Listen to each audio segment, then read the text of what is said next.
겐지스강 하루에 그 정말 새까만 아이들이 하얀 이를 드러내면서 이렇게 막 달려오는 그런 것을 보면서 저는 사도 바울이 그 마게도냐 이제 인이 이쪽으로 와라, 이제 이런 어떤 그 영감을 제가 이제 받으면서 하나님 앞에 그 겐지스강 하루에서 마음속으로 서원을 했습니다.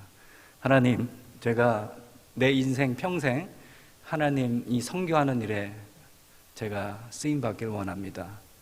주께서 원하시면 저를 사용하여 주옵소서. 이제 그렇게 서원을 했고, 하나님께서 그것을 들으시고, 이제 그리고 또 우리 목사님하고 또 같은 중앙지방에, 서울 중앙지방에서 목회를 하면서 거기서 또 저도 많은 또 우리 목사님을 또 도움과 또 많은 또 제가 배움의 시간을 갖다가 이제 거기서 이제 사역을 마치고 이제 때가 되어서 인도 선교사로 이제 보냄을 받았고, 지금까지 한 거의 13년 차 이제 지금 돼가고 있습니다. 제 자리를 찾은 것 같고요. 아까 전 솔직한 고백이에요. 선교지가 정말 어렵습니다. 영적으로나 여러 정서적으로 참 어려운데, 그런데도 보람이 있어요. 그리고 기쁨이 있어요. 그리고 현지인들 만나고 같이 그들과 함께 사역하는 이 길이 저에게는 행복입니다. 할렐루야. 네, 이게 아마 선교사의 마인드가 아닌가 그런 생각이 듭니다. 그래서 이렇게 비자가 정말 어려워요. 선교사를 부러워하기 때문에 인도 정부가, 그래서 선교사 신분을 이제 감추고 가야 돼요. 그러니까 비자를 찾을 길이 참 힘들어요. 뭐 비자 종류가 뭐 비즈니스 비자라든지 고용 비자라든지 있지만, 그런 것들은 저희들이 참 그거를 하기가 힘들어요.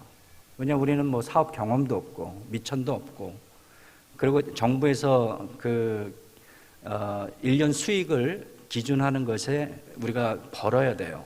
거기 관련된 또 세금을 내야 되고, 또 고용비자, 저희를 고용을 해줘야 되는데 선교사가 불법이기 때문에 인도 정부에서는 마음껏 이렇게 고용을 했다가 선교사 신분이 발각되면 고용한 그 기업이 또 문제가 생기기 때문에 또 이렇게 고용 비자를 고용해 주기를 참 꺼려하는 그런 어려운 가운데 있습니다. 물론 또 세금도 많이 내야 되고요.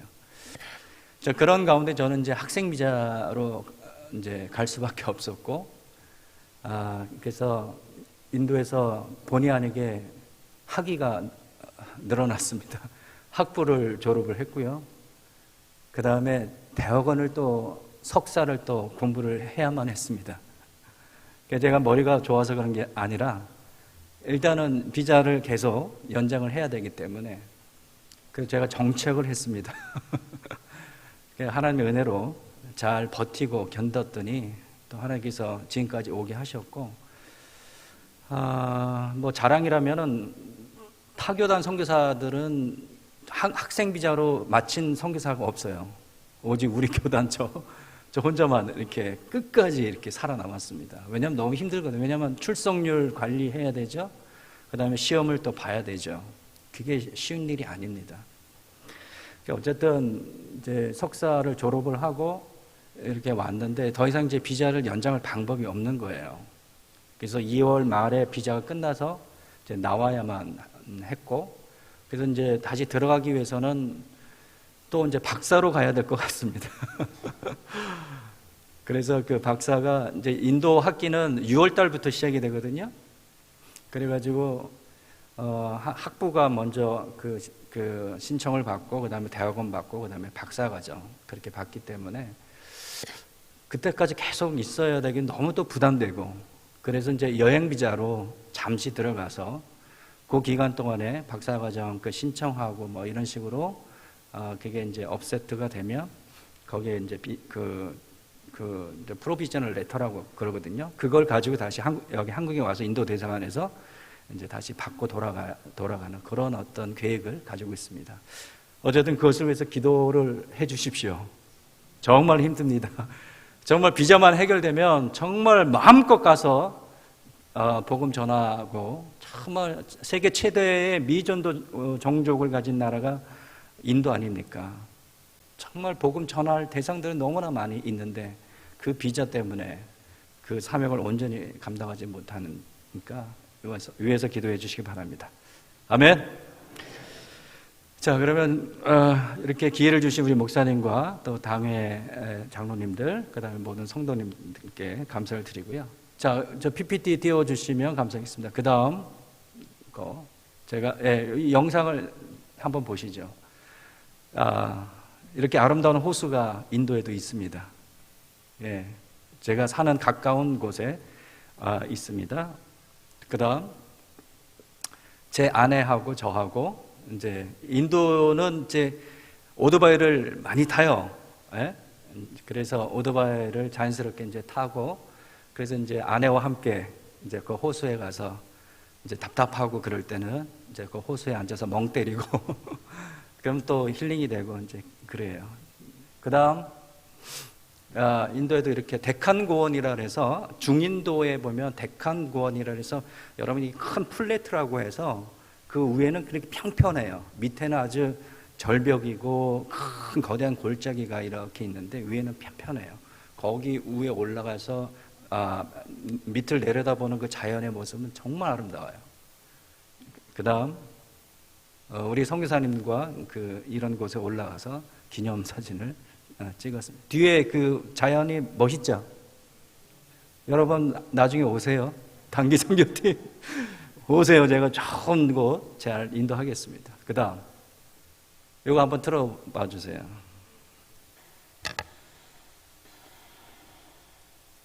이렇게 거대한 폭포가 있어요. 동영상 틀어주세요. 안 되는구나. 예. 이것도 제가 사는 곳에서 한 2시간 정도 가면은 이렇게 거대한 폭포가 있어요. 거기서 이렇게 내려다보는 그 경관은 이루 말할 수가 없어요. 제가 이것을 보여주는 이유가 있어요. 아까 우리 목사님께서 인도는 뭐 성폭행, 한국에서 알려진 인도의 모습은 가난하고 먼지 많고 개가 충만하고 동물들이 막 이렇게 다니고 또 이런 곳이기 때문에 인도하면 좀 부정적인 이미지가 이제 우린 깔려 있단 말이에요. 그래서 선교 이렇게 오십시오라고 하면 아유 거기 좀 위험해서 안 돼요. 이런 분들이 참 많아요. 그래서 좀 안타까운 마음이 있는데 제가 이걸 보여드리는 이유는 인도도 이렇게 아름답고 하나님께서 만드신 그런 정말 그런 위대한 자연들이 많이 있다라고 하는 것을 보여주고 싶었어요. 그래서 나중에 언젠가 오시면 제가 잘 안내하겠습니다. 그 다음 지금 제가 있는 곳이 이 지역이에요. 그러니까 중인도이죠. 북인도가 있고 중인도가 있고 남인도가 있어요. 그러니까 인도가 그 대륙이에요. 엄청 땅덩어리가 커요. 그래서 제가 있는 여기 그 초록색 마하라스트라주인데 인구만 해도 1억 2천만 명이 돼요. 우리나라의 인구의 뭐 2배 이상 되는 이제 그런 주죠. 주 크기만 해도 우리나라보다 더 클 거예요. 거기에 여러분 봄베이 들어봤죠? 지금 뭄바이로 바뀌었는데 그게 주도이고요. 거기서 한 3시간 반 정도 떨어진 뿌네라고 하는 말하자면 거점 도시예요. 마하라스트라주. 그래서 뿌네에 있는 거예요. 왜냐하면 뿌네의 동서남북으로 내가 선교하러 갈 수가 있기 때문에. 뭄바이는 너무 서쪽이기 때문에 이렇게 내리고 들어오면 너무 힘들어서 그래서 뿌네라고 하는 지역에 제가 거기서 정착하면서 이제 사역을 하게 된 그런 이유가 되는 것입니다. 그다음 거기서 이제 사역을 하는데 신학교 사역을 제가 이렇게 하고 있고요. 그다음 이렇게 보면 제가 이제 신학교의 교수진들과 또 학생들 제가 가르치는 이런 모습들. 제가 뭄바이 신학교가 있는데 거의 한 10년 이상 사역을 하고 있어요. 지방 신학교입니다. 학생 수가 많지가 않아요. 15명, 많으면 20명. 근데 너무나 귀해요. 정말 그 구령령의 그 불타오르는 순수한 그 청년들이 이렇게 와서 신학 공부를 하고 제가 한 10년 이상 됐으니까 저를 거쳐서 나간 제자들이라고 말해야 되겠죠? 제자들이 거의 100명 정도 되더라고요. 지금 그 제자들이 이제 담임 목회, 제가 있는 분야에서 담임 목사로 와서 정말 열정적으로 담임 목회를 하고, 문바에서도 담임 목사가 되고, 저기 오리사라고 하는 그에서 또 어린이 선교단체, 또 어떤 자매는 또 목사님과 이제 이렇게 결혼해서 사모로서 또 교회를 열심히 섬기고, 또 어떤 제자는 좀 더 상위 레벨의 신학교에 가서 더 상위의 이제 신학 공부하고, 이런 어떤 저의 열매들을 볼 때에 얼마나 제가 보람을 느끼겠어요, 그죠?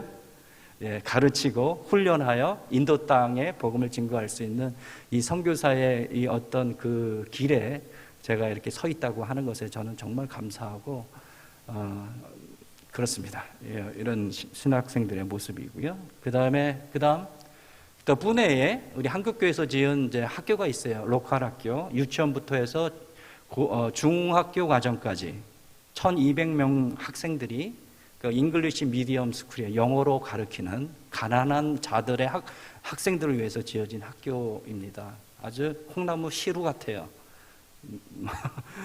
건물은 4층인데 교실은 없고 아이들은 몰려오죠. 그럼에도 불구하고 거기서 제가 이제 성경을 가르치고 있습니다. 그래서 이제 이 학교의 모습이고요.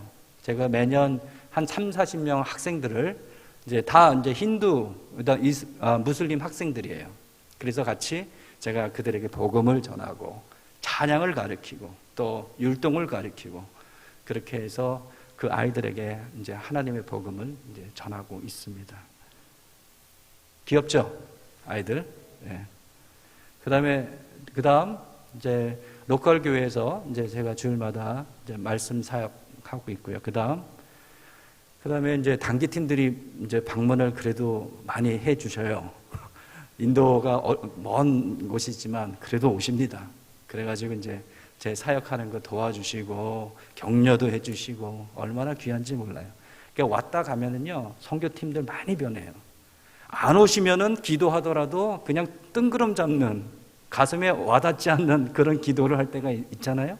근데 와서 보면 선교지의 실상을 알기 때문에, 그게 이미지가 있기 때문에 기도도 더 깊게 할 수가 있단 말이에요. 그래서 팀이 온다고 하는 것이 상당히 중요한 거예요. 예, 그래서 뭐 여러 가지 사역을 해요. 뭐 봉사 사역, 펜팅 사역, 뭐 이렇게 스키 드라마, 뭐 여러 가지 뭐 사역들을 합니다. 저보다 팀들이 은혜 받고 돌아가요. 그다음 의료 사역도 하고요. 그다음 이제 건축 사역을 해요. 이 건축 사역을 잠시 말씀을 드리면, 오늘 저에게 좀 시간을 조금 주세요.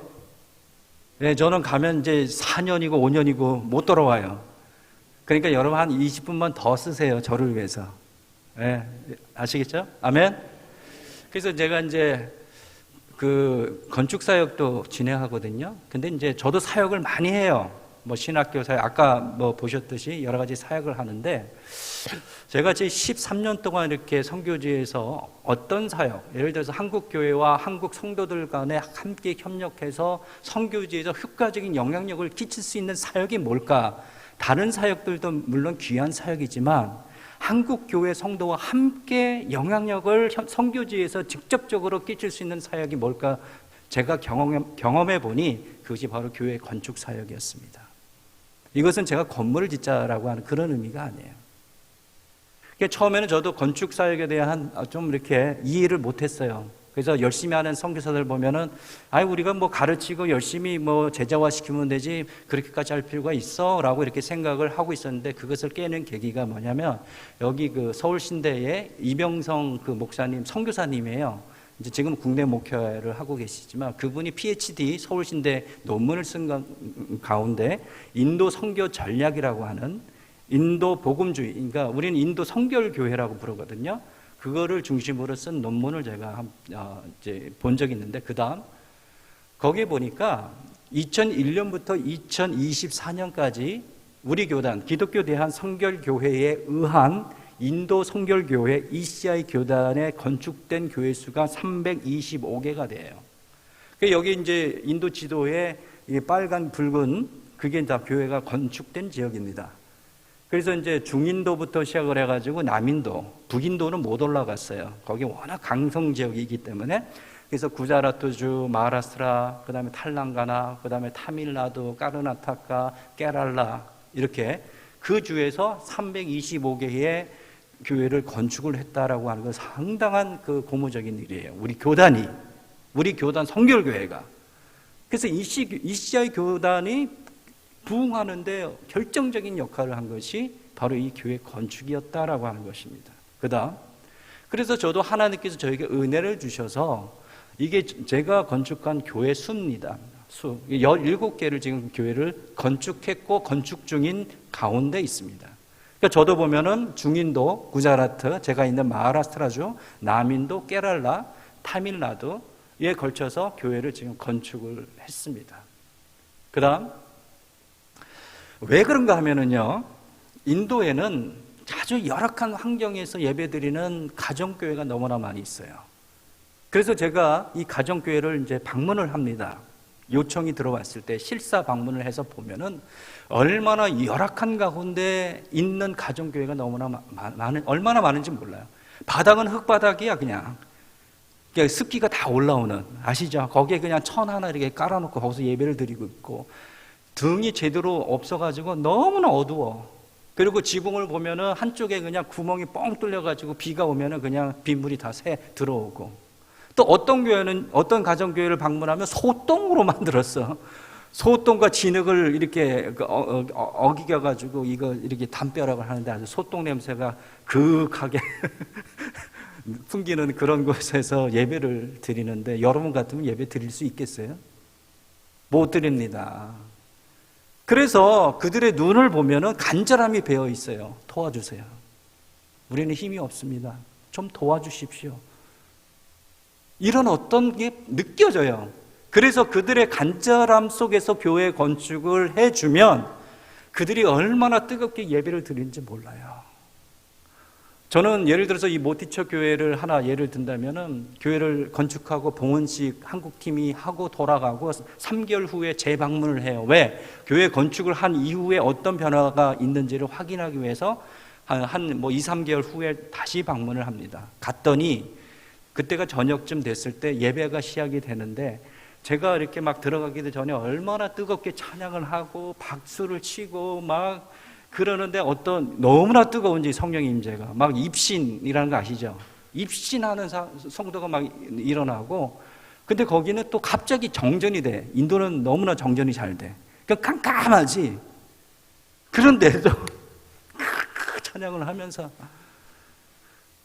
그걸 보면서 제가 놀랐어요. 이렇게 예배를 드리는구나. 그들의 모습을 보면 아주 그냥 기쁨과 희열이 막 느껴져요. 이거구나. 그 다음, 그래서 교회를 건축하면요, 교회가 마중물이 되어가지고 그 지역에 놀라운 부흥이 확산되는 것을 저는 확인했습니다. 그게 구자라트주에 제가 예를 들자면, 구자라트 인도 성결교회가 시작된 연도가 1994년도에 갈렙 목사라고 하는 분이 5명 정도를 데리고 시작을 했어요. 근데 그 지역이 큰 어떤 성장하게 된 계기가 1999년도에 구자라 신학교를 설립하고 신학교 내에 센터교회를 설립된 이후부터 그 구자라트 지역에 엄청난 교회가 부흥이 되었습니다. 그 신학교를 세운 사람이 엘마 길보른. 여러분, 그 다음, 이게 이제 엘마 길보른이 지은 구자라트 신학교의 모습이에요. 아름답죠? 큰 대지가 있고. 자, 그 다음, 이 사람이 엘마 길보른이에요. 길보른이라는 분은 한국 성결교회가 성장하는데 엄청난 영향을 끼친 분이에요. 길보른가의 3대 후손이에요. 카오만 길보른이 한국 초기 성결교회에 엄청난 영향을 미쳤고, 그 길보른의 2대, 그 다음에 3대, 그 다음, 이게 2대, 가운데가 2대 길보른, 그 다음에 세 번째가 세 아들이 있었는데, 3대 길보른이에요. 거기에 엘마 길보른이 쌍둥이 형제예요. 다 서울신대 2대 학장도 하고, 한국에서 OMS 총재도 하고, 이 길보른 가가 엄청난 영향을 끼쳐요. 다시 앞으로. 이 엘마 길보른이 그 한국의 그 성결교회에서 선교사로서 1956년도 전쟁 이후에 정말 한국이 가난하고 먹을 것 없을 때에 와서 구제 사역을 하고 복음 전하는 1956년부터 시작을 해서 1986년 동안 30년간을 사역을 한 다음에 은퇴를 하게 됩니다. 은퇴를 하고 난 다음에 이분의 시선은 어디로 향하면 인도로 향하게 돼요. 그래서 인도로 와서 선교의 사역을 그대로 계속 진행하다가 1999년에 이르러서 아까 얘기했던 구자르트 신학교를 이분이 설립을 하게 됩니다. 80세에. 그래서 그 결과 이 구자르트 안에 87개의 교회가 세워지게 되었고요. 5천 명이라고 하는 엄청난 신자들이 주교로 돌아온 역사가 일어나게 되었습니다. 할렐루야. 그래서 맨 크리스마스 그때가 되면은 이 80교회 성도들이 이 구자르트 신학교에 다 모여. 그래서 그 교회별로 준비한 찬양과 댄스를 막 이제 발표를 하면서, 그리고 그 구자르트 신학교 운동장이 얼마나 큰지 몰라요. 거기에 가마솥 4개를 얹혀가지고 거기서 불 때가지고 밥 해 먹어서 그 수천 명이 함께 식사를 하는 거야. 성경에 나오는 가나 혼인잔치, 그게 막 연상이 되는 거예요. 그 다음 이게 이제 구자르트 신학교, 그리고 안에서 여성도들 또 교육도 일어나고 또 신학생들이 이제 크리스마스 때 댄스하고, 그 다음 수천 명이 모여서 그리고 함께 밥을 먹고 찬양하고, 저는 거기 이제 초대받아서 또 간단한 또 복음 메시지 전하고, 얼마나 감사한지 모릅니다. 그 다음 저는 교회는 하나님께서 이 땅 가운데 세우신 공동체 믿습니까? 세우신 목적이에요. 교회를 통해서 우리를 천국으로 인도하기 위해서. 물론 교회 자체가 인도하는 건 아니죠. 교회 머리가 되신 예수를 통해서 우리는 천국을 갑니다. 그러나 교회에 대해서 선포하고 진리의 말씀을, 주님의 말씀을 선포하고 제자가 되기 위해서 훈련시키고 성령의 역사가 있고 죄의 용서함이 있고 뜨거운 성도의 교제가 있고, 그런 곳이 어디예요? 교회가 교회잖아. 이 세상에 어디 가서 이런 걸 찾을 수 있단 말이에요. 교회가 없다면 우리는 그냥 죄 가운데 살다가 죄 가운데 죽어서 그냥 영원한 향별에 들어갈 수밖에 없다는 거예요. 그래서 교회가 중요하다는 얘기예요. 믿습니까? 여러분, 그 다음 제가 서울에 어느 동신교회를 얘기를 꼭 하고 싶어요. 동신교회 우리 교단 목사예요. 중앙지방. 이 목사는 이 작은 교회예요. 한 300명, 400명 되려나? 이 교회가요, 인도의 33지교회를 지금까지 짓고 있어요. 지었어요. 근데 그 교회가 건축한 분들의 모습을 보면은 사연들이 다 있어요. 풍족감 가운데 건축한 사람들이 없어 보면. 가족분의 사망보험금 가운데 일부를, 또 자기 아내가 암에 걸렸는데 보험금의 일부를, 또 어느 권사님은 평생 동안 폭력의 남편에 시달려가지고 한 번도 해외여행 가본 적이 없는데 이번에 첫 인생의 해외여행을 그 권사님이 드린 교회의 건축 봉헌식에 참석한 그런 권사님들. 그래서 내가 그 목사님 이제 팀을 받고 제가 목사님한테 물었어요. 아니 그렇게 큰 교회가 아닌데 왜 이렇게 33교회를 지었어요? 그 이유가 뭐예요? 그랬더니 2가지 이유를 대더라고요. 하나는 뭐냐면 ECI, 우리 인도 성결교회와 협력이 잘 이루어지고 있다. 교단에서 관리가 잘 되기 때문입니다. 그래요. 왜 그러냐면 자기가 동남아에다, 베트남에다 교회를 또 전에 졌는데 관리가 안 된대. 투명하지가 않아가지고 이 교회가 뭐 잘 되고 있는지 안 되고 있는지 모르겠다는 거예요. 근데 인도 성결교회는 교단이 있고 거기에 신학생들이 다 졸업하면 다 교회 건축한 대로 다 담임으로 가니까 관리가 되는 거예요. 그리고 그 교회 재산은 인도 교단에 소속이 되니까 누구의 사심도 들어갈 일이 없는 겁니다. 그리고 2번째 이유는 그 사람이 변하는 것은 교회 안에서의 예배 가운데 뜨거운 성령의 역사와 터치하심과 말씀의 터치하심이 있으면 사람이 변화됩니다. 그분이 목회 철학이 그렇더라고요. 그래서 뜨거운 예배가 있는 곳이 바로 교회이기 때문에 저는 인도에다가 교회를 짓고 있습니다. 아마 올해도 아마 2-3 교회 아마 지금 준비하고 있는 걸로 알고 있습니다. 그 다음 여러분, 이런 측면에서 교회가 인도 구석구석에 건축되어지길 저는 소망하는 것입니다.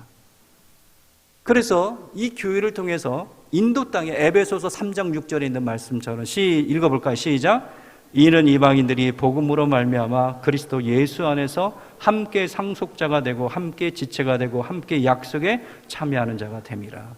인도 땅에 교회가 많이 지어져서 그 교회를 통하 예수 그리스도의 복음이 증거되어져서 그 복음으로 말미암아 인도 영혼들이 그리스도 예수 안에서 함께 상속자가 되는 거예요. 우리가 똑같이 함께 지체가 되는 거예요. 형제 자매가 되고 함께 약속, 천국 백성, 하나님의 백성이 되는 그 날이 속히 오기를 저는 바라고 있는 것입니다. 거기에 여러분들이 주인공이 되길 바랍니다. 여러분, 요번에 내가 와가지고 한국의 문화 충격을 제일 받고 있어요. 제가 한국 사람인데도 너무 많이 변하는 거야. 그 가운데 애완견, 어느 성도님하고 대화를 나눴는데 애완견 수술비가 1,000만원에서 3,000만 원 들어간다는 거야. 난 그거 보고 뒤집어지는 줄 알았다니까요. 야, 이거 내가 생각하는 옛날에 애완견 키우는 그거는 너무나 다른 거예요. 왜냐하면 이 금액이면은 교회 하나 올라가거든요. 왜? 땅은 준비되어 있거든요. ECI 교단에서 땅은 내주거든요. 우린 건물만 짓면 돼요. 3,000만 원이면 2층 올라가요. 아니면 더 1층 더 큰 평수로 지을 수가 있단 말이에요. 아니, 개가 구원받았다는 얘기 들어봤어요, 여러분? 나 정말 성경에 없잖아요. 왜 이렇게 그 짐승에 우리가 하나님 주신 물질을, 풍족함을 왜 그쪽에 낭비를 하냐 이거죠.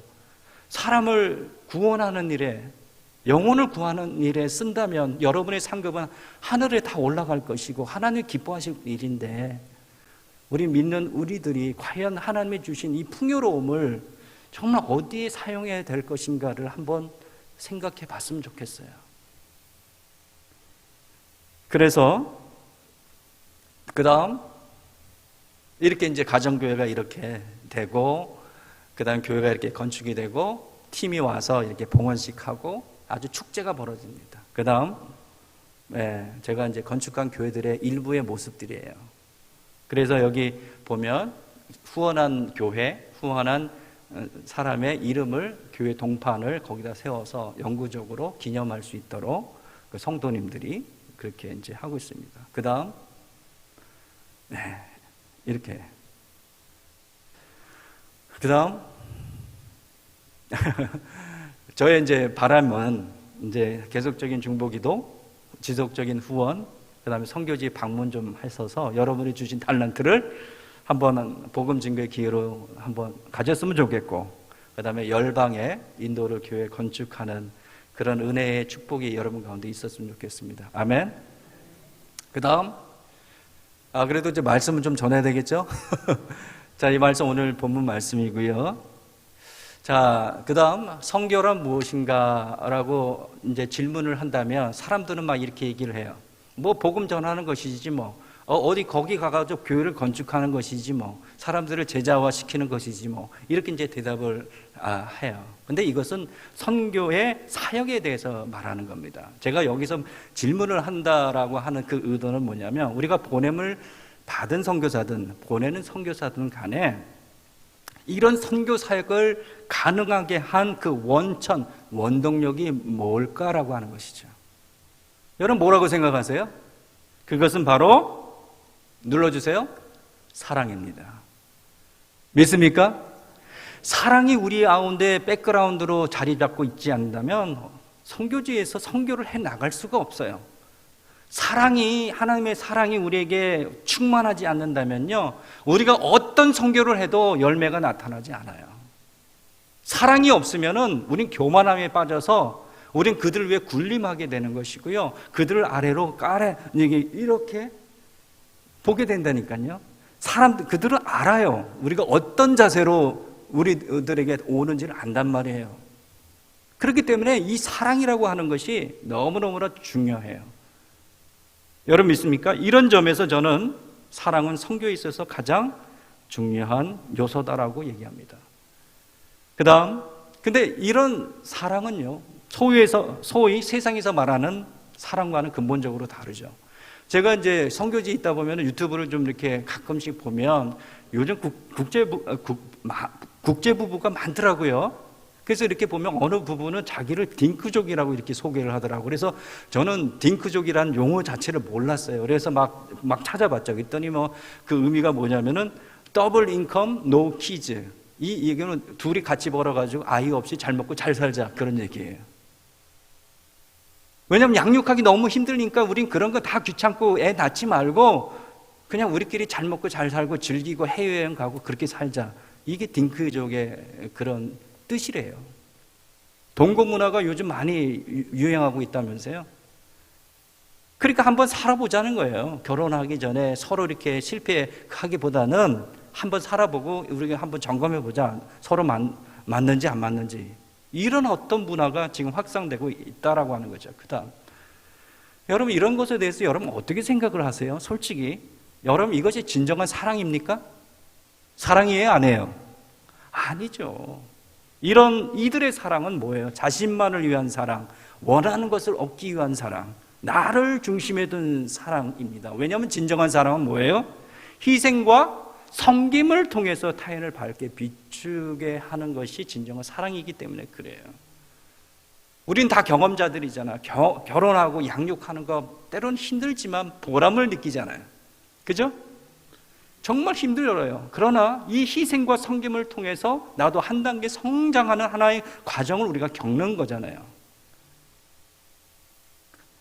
여러분 성경 그다음 보면 성경은 다윗과 요나단의 모습을 우리가 살펴본다면 우리는 요나단을 통해서 이타적인 사랑의 모델을 찾을 수가 있습니다. 요나단은 사울 왕의 아들이에요. 그죠? 그래서 아버지의 뒤를 위해서 왕위를 계승할 자입니다.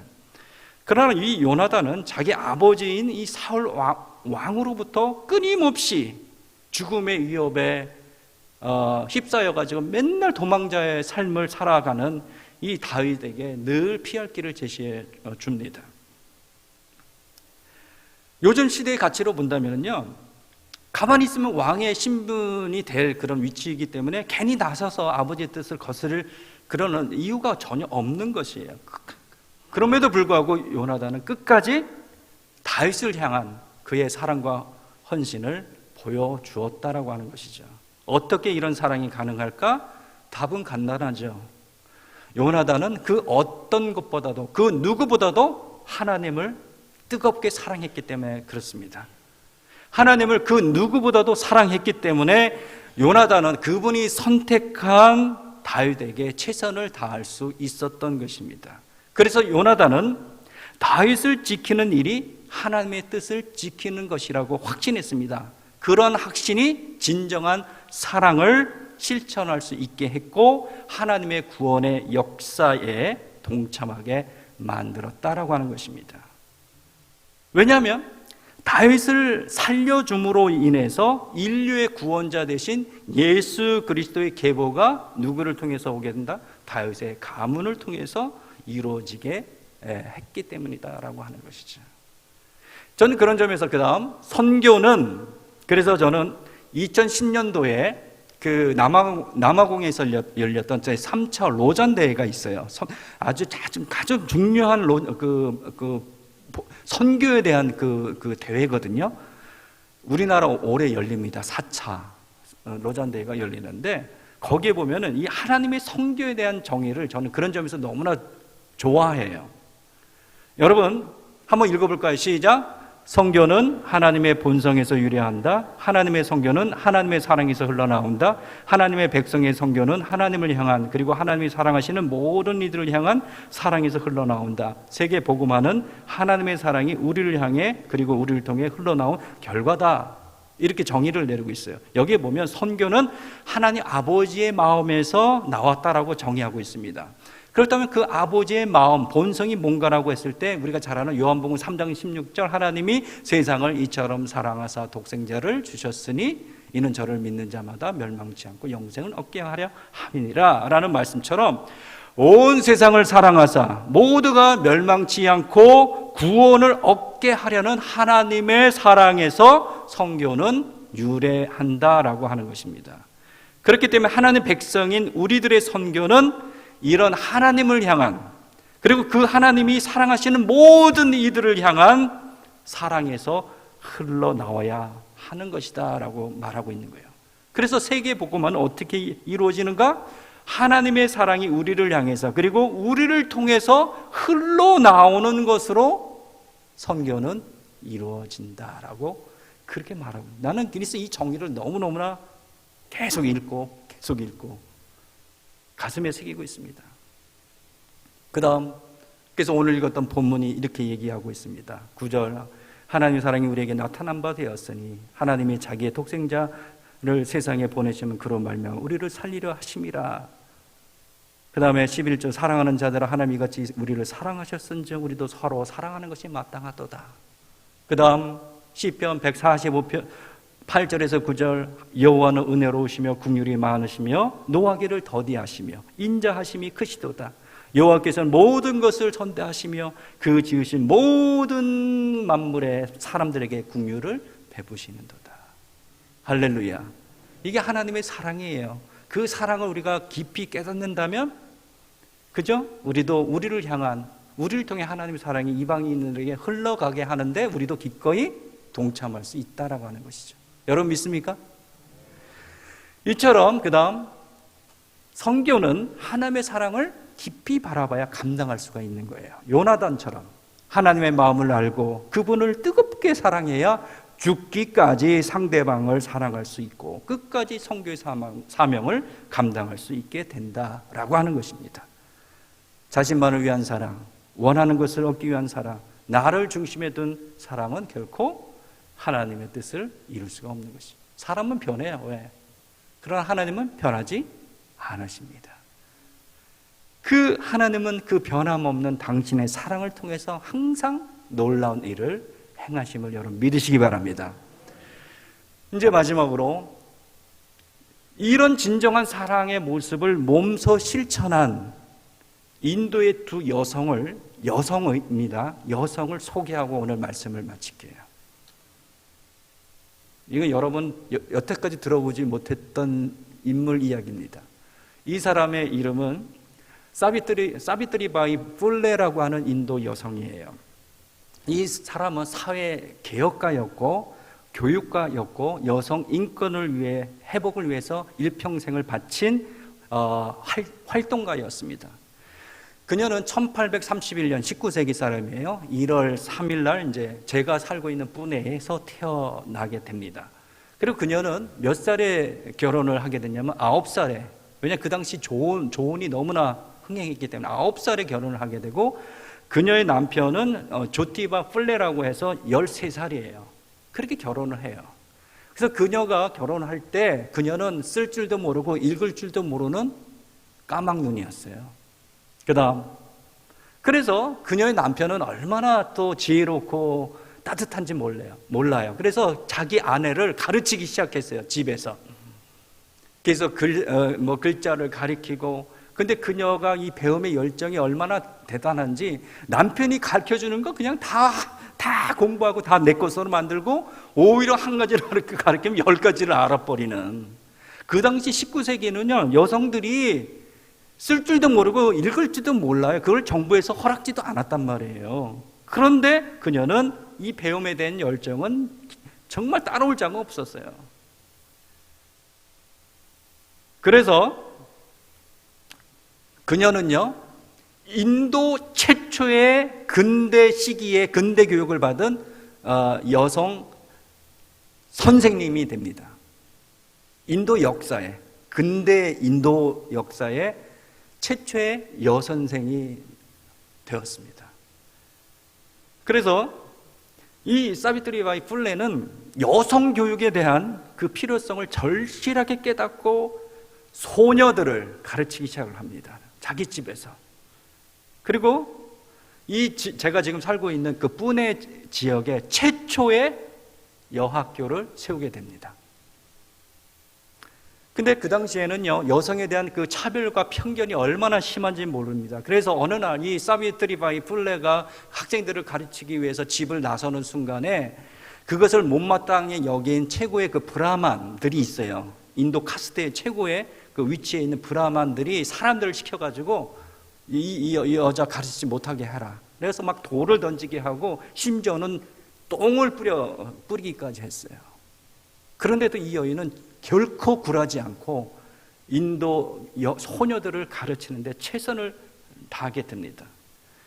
그래서 그녀는 여성 교육에 대한 필요성에 대해서 이렇게 말을 하는데 제가 알려드릴게요. 여성 교육에 대한 필요성을 어린이가 엄마로 인해서 좋은 사람으로 성장하는 것은 매우 중요하다. 그렇기에 국가의 행복과 복지에 관심을 가진 자라면 반드시 여성이 처한 처지에 관심을 가져야 한다. 만약 한 나라가 발전하기를 원한다면 반드시 국가는 여성들을 교육시켜야 한다라고 그렇게 외치게 됩니다. 그래서 그것을 이루기 위해서 그녀는 소녀들을 위한 학교를 많이 세워가지고 가르쳐야 된다 이렇게 생각을 했어요. 그녀는 또한 그 다음 여성 권리 향상에 대해서 얼마나 또 애를 쓰는지 몰라요. 그래서 그 당시에 만연해 있던 그 악습들을 폐지하려고 얼마나 애쓰는지 몰라요. 그래서 예를 든다면 조혼을 반대를 하고요. 그 다음에 가부들의 처지가 얼마나, 옛날에는 싹띠라고 하는 인도 문화, 남편이 죽으면요 부인도 생매장해서 이렇게 했어요. 그러니까 이 가부에 대한 처지가 얼마나 열악한지 몰라요. 그래서 그 가부들의 처지를 향상시키려고 얼마나 애썼는지 몰라요. 그리고 차별의 근간이 되는 카스트 제도에 대해서 철폐를 해야 된다 막 그때 그렇게 외쳤고요. 그리고 그 사회 평등을 촉진하려고 얼마나 애썼는지. 여러분 여기 보면 우물이 나오죠. 그 옆에 여기 이렇게 물을 받아 먹는 이 사람이 누군지 알아요? 여러분 불가초 천민이라고 들어봤죠? 들어봤어요? 안 들어봤어요? 안 들어봤어요? 이거 다 우리 사회 역사 학교에서 다 배우는데 인도 불가촉 천민은 사람 취급을 안 해요. 인도 사람들이 최고의 카스트 안에도 못 들어가는 사람이기 때문에. 그러니까 이 불가촉 천민들은 돌아서 가야 되고 물도 이렇게 받아 먹고 주지도 않아요. 소똥을 받아가지고 이렇게 치우고 막 그래요 얘네들이. 이 불가촉 천민에 대한 긍휼의 마음을 가져서 누구도 이들에게 물을 주지 않았지만 그녀는 자기의 우물들을 열어가지고 이들이 마실 수 있도록 그렇게 하고 물을 사용할 수 있도록 그렇게 해주었습니다. 이처럼 그녀는 이론가가 아닌 진정한 행동가였다라고 하는 것이죠. 그녀의 죽음도 보면은요, 그 당시 유행한 패스트병에 걸린 한 소년을 구하기 위해 뛰어들었다가 거기 감염돼서 죽어버리고 말았어요. 뿌네의 패스트가 창궐하는 과정 속에서 뿌네 외곽에 그 패스트에 걸린 한 소년이 걸렸다는 소식을 듣고 누구도 거기 가려고 하지 않았는데 이 사비트리바이 풀레가 그 소년한테 가서 그 소년을 업고 등에 업고 이렇게 와서 병원에 데려다주고 거기서 이제 치료받게 하다가 불행히도 거기 패스트 감염에 걸려가서 죽어버리고 죽음을 맞이하게 됐습니다. 그 다음 이처럼 그녀는 진정한 사회 개혁가, 선생이었고 약하고 가난한 사람들을 위해서 활동한 실천주의자였습니다. 그래서 인도 사회에 대한 그녀의 기여는 실로 대단해가지고요, 그녀의 사상은 오늘날까지 그 인도 사회의 영향력을 계속 미치고 있어요. 그래서 그녀의 이름을 딴 여학교, 학교 이름을 딴 여학교들이 얼마나 많은지 몰라요. 그리고 제가 있는 뿌네 대학교, 이게 참 유명한 대학교거든요. 2015년도에 대학교 명을 바꿔버립니다. 사비트리바이 풀레 유니버시티라고. 그렇게 바꿨어요. 대단한 여인이죠. 인도에도 이렇게 훌륭한 여인들이 많단 말이에요. 근데 여기에 대해서 우리가 그녀에 대해서 알아야 될 것이 뭐냐면 그녀가 어디에서 누구에게 영향을 받았을까 하는 것이에요. 이제 마지막으로 여기에 저는 또 다른 한 여성을 소개하고 오늘 말씀을 마칠게요. 조금만 더 기다려주세요. 아멘. 그 다음 여기 보면 묘비가 있습니다. 이 여인의 이름은 신디아 페러라고 하는 여인입니다. 미국 선교사였고 미국에서 온 선생이었습니다. 그녀는 제가 있는 뿌네에서 3시간 정도 떨어진 아메드 나가르라고 하는 곳에서 사역을 하고 거기서 여학교를 운영하고 있었는데 바로 이 사비트리바이 풀레가 이 선교사님에게 와서 영향을 그대로 받게 됩니다. 그래서 이것은 그녀의 묘비인데요. 제가 인터넷에서 그녀의 사진을 찾으려고 백방 노력을 했지만 찾을 길이 없어요. 얼굴이 없더라고요. 이 묘비만 나와. 저는 이거 보면서 그야말로 이름도 없이 빛도 없이 주를 위해서 헌신하다가 하나님께 간 여인이었구나. 그런 생각이 들더라고요. 그 다음 이 신디아 페러는 최초의 인도의 여성 싱글 선교사 중에 한 명이었습니다. 처음 그녀는 봄베이, 지금 뭄바이에 도착을 하게 되고 거기서 소녀들을 가르치기 시작해요. 근데 거기서도 뭐 엄청난 방해가 있었죠. 왜 여자들을 가르치느냐? 가르치지 말으라고 막 뭄바이 사람들이 막 이제 방해를 하는데도 전혀 흔들리지 않고 오히려 소녀들을 학교에 막 등록시키고 너희들은 배워야 된다. 그래야 너희들이 이 나라에 희망이 있다. 이렇게 하면서 막 격려하면서 그렇게 이제 소녀들을 위한 교육을 막 시키고 그 다음에 어디로 가냐면 아메드 나가르라는 곳에 빨간 선 있죠? 거기에서 평생 거기서 학교를 세우고 여학생들을 가르치고 일깨워주고 계몽하고 그렇게 살다가 거기서 죽었어요. 그게 그녀의 묘비가 된 겁니다. 그녀 또한 진정으로 인도인을 사랑했던, 특히 인도 소녀들을 사랑했던 참 선교사였고 참 선생이었던 것입니다. 근데 여기서 우리가 던질 수 있는 질문이 있죠. 왜 이 사람은 인도에 왔을까? 고국에서 편안한 삶을 살 수 있는데 왜 여기 와서 환영해 주지도 않고 알아주지도 않는 이곳에 와가지고 왜 그렇게 헌신했을까? 하라고 하는 그런 질문 앞에 이유는 단 한 가지입니다. 그것은 인도인들에게 주님의 사랑을 전하기를 원해서였습니다. 믿습니까? 그들에게 주님의 사랑과 주님의 복음과 이것을 전해줘서 느끼게 해서 예수님을 알고 예수님을 믿음으로 말미암아 구원에 이르게 하는 그 영원 사랑, 구원에 대한 그 사랑이 충만했기 때문에 그녀 또한 하나님의 사랑을 깊이 깨닫고 열방에 대해서 국류를 베푸시는 그 하나님의 마음을 알고 거기에 순종해서 자기의 고급 편안한 삶을 버리고 인도 땅에 와서 고통과 멸시와 조롱의 대상이 되었던 인도 여성들을 진정으로 사랑했고 그들을 위해서 헌신과 희생을 하였던 것입니다. 그 다음 바로 이 사비트리바이 풀레가 바로 이 선교사에게 영향을 받았다라고 하는 것이죠. 그녀는 이 신디아 페레가 운영하는 여학교에 와서 등록을 해요. 선생이 되기 위한 등록을 하고 여기서 훈련을 받게 됩니다.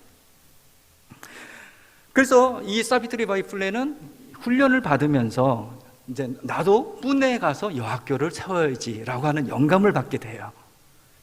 그리고 이 신디아 페라가 세운 이 여학교에서 선생이 되기 위한 훈련을 받을 때에 정말 소중한 기독교의 가치관과 그 성경의 그 진리들을 배우게 됩니다. 그리고 예수 그리스도를 통한 구원에 이르게 하는 그 복음 메시지를 또 듣게 되는 거예요. 이웃 사랑과 섬김, 희생에 대한 예수 그리스도의 그 사랑과 희생과 헌신을 또한 배우게 되는 거예요. 할렐루야.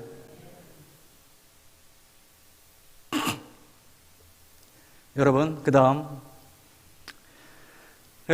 이제 말씀을 마칠까 합니다. 오늘 소개한 이 두 여성의 삶처럼 우리도 이 같은 삶을 살았으면 좋겠습니다. 아멘. 인도인을 뜨겁게 사랑하고 그들의 영적인 무지를 깨우치고 그들을 진리를 가르칠 수 있는 참 선생, 현실에 안주하는 것이 아니라 사비트리바이 풀레나 신디아 페라 분들처럼 현장에 달려가서 성육신적인 예수 그리스도의 사랑을 보여줄 수 있는 행동하는 성도들이 되었으면 좋겠습니다.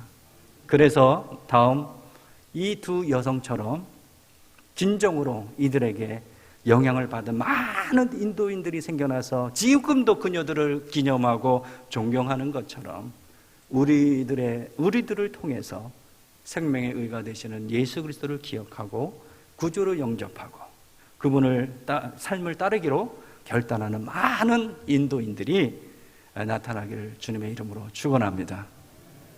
주님의 사랑을 뜨겁게 실천하는 저와 여러분 당진교회가 되기를 주님의 이름으로 축원합니다. 기도하겠습니다.